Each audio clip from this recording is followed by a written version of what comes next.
is where the greatest amount of wisdom can be found.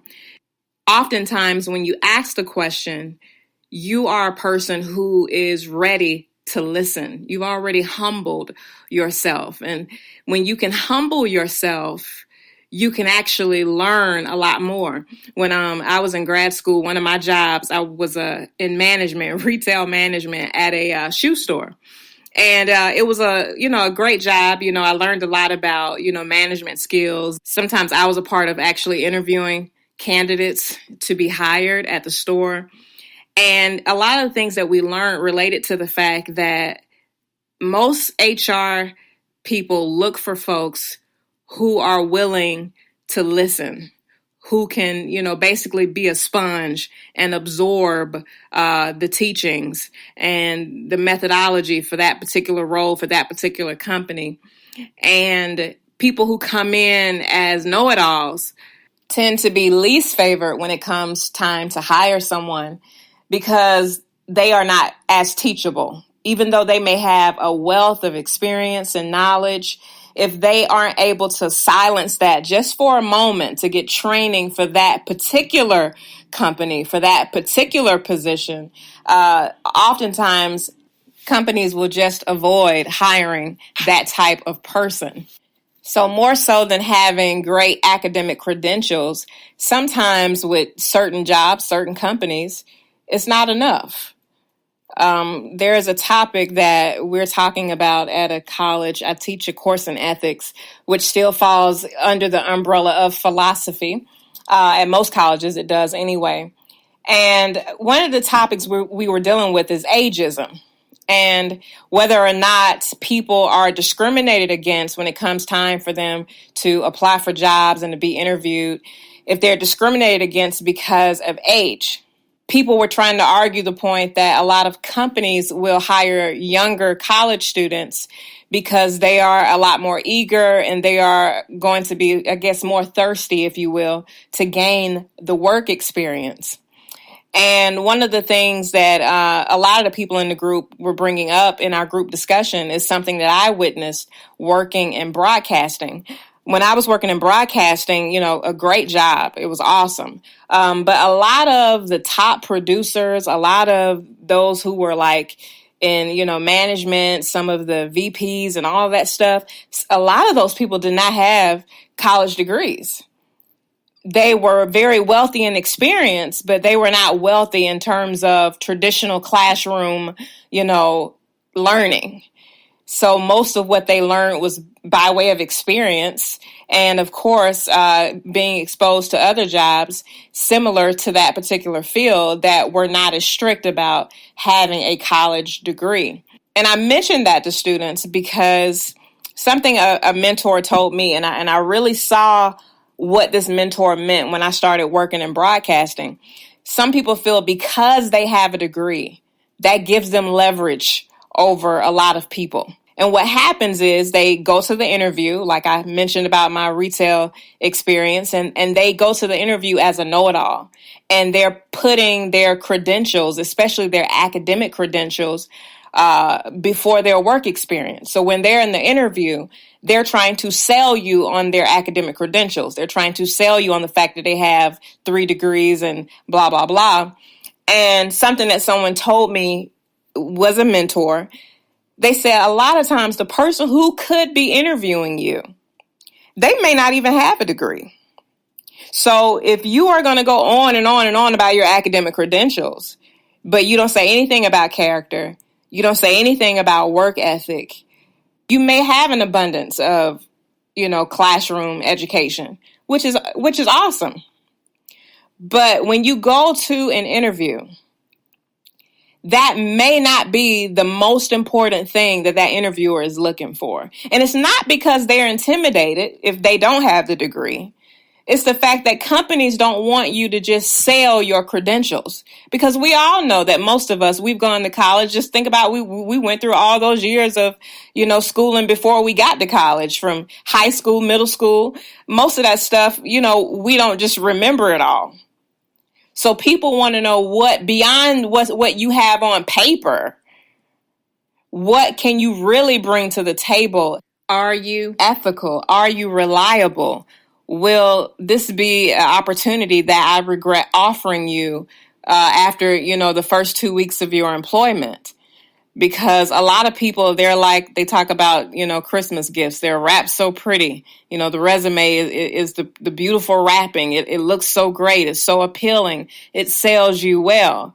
But then as soon as they hire you and they unwrap who is behind that resume, you may have those degrees, but your work ethic and your delivery could be a huge disappointment.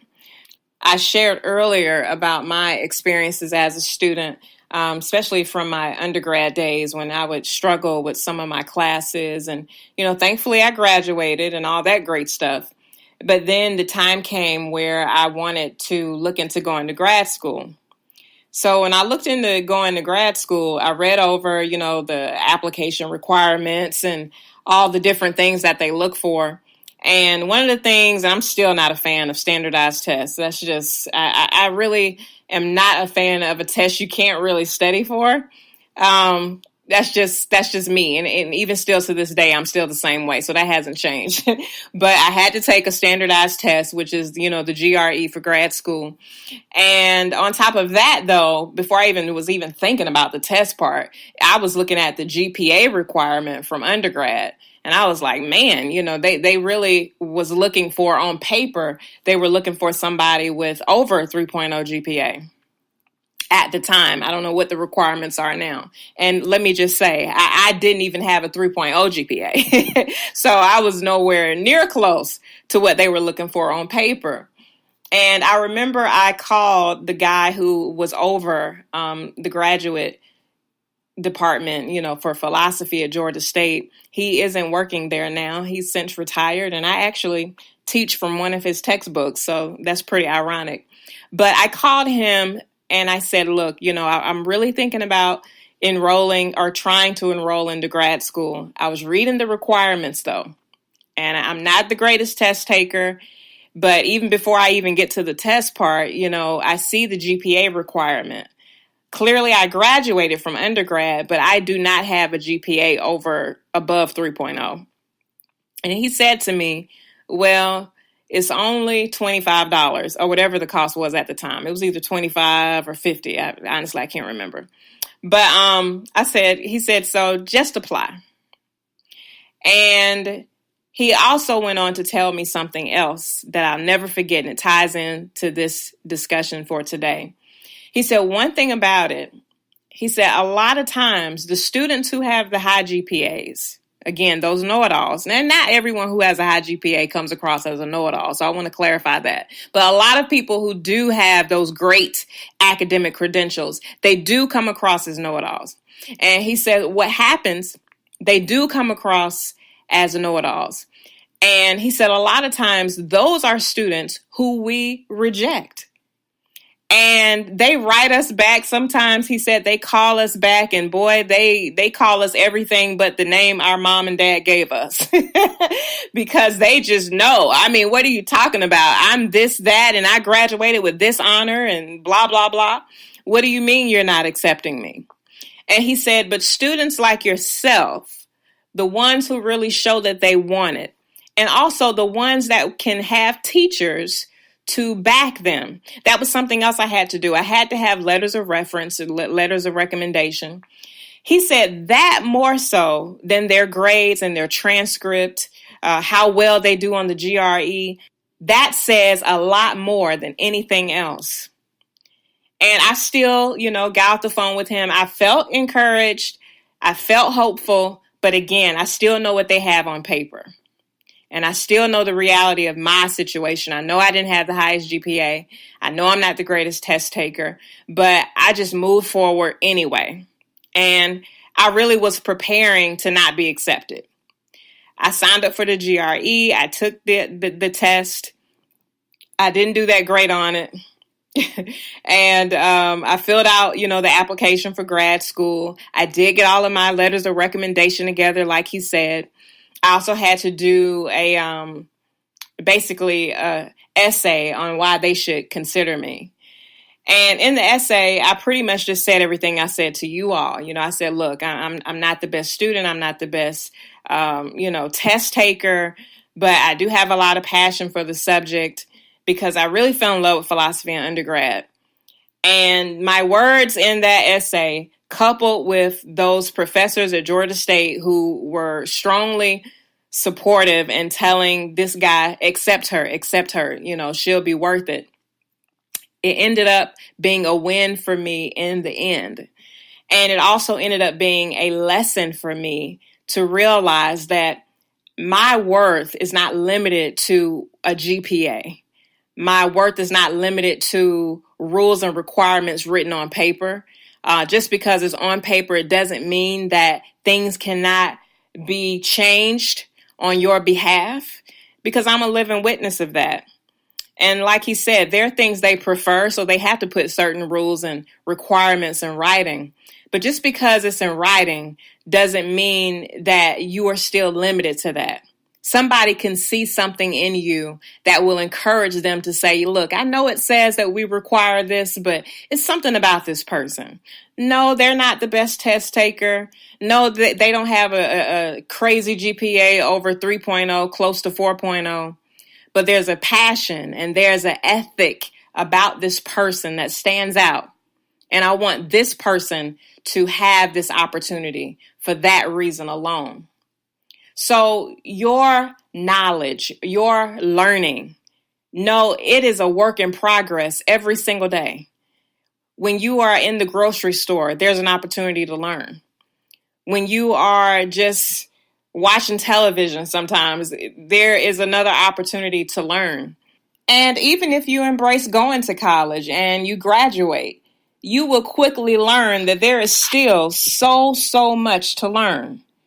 You will quickly learn what my old friend in the bookstore said, that even though now I'm a college graduate, I'm still a student. I'm still a lifelong learner. And my ability to know something is not limited to whether or not I am inside of a classroom.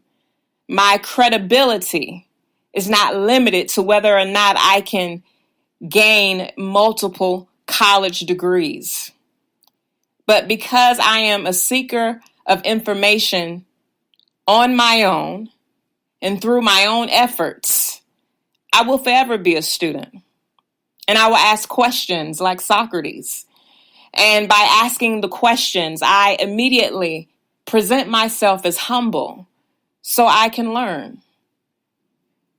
So whether you have a college degree or not, be proud of whatever your position is in life. Because with or without a degree, life experience alone will be the education you need most to carry you through most of life's challenges. And your life experience can be used to help empower someone else who could be traveling down a road that is all too familiar to you. But before they reach a point of destruction, you can use your life experience to change that person's path. So be proud of who you are. Be proud even of not knowing sometimes. And know that your worth is not limited to a classroom. Your worth is not limited to a piece of paper that another human being can hand over to you. For you are always capable of being a lifelong student. And you can forever use your life as an example to empower the lives of others. It is my hope that you enjoyed my talk on learning and the realization that college is not everything. If you're enjoying the episodes, please check out the Squat Wisely Facebook page. Just search Squat Wisely on Facebook.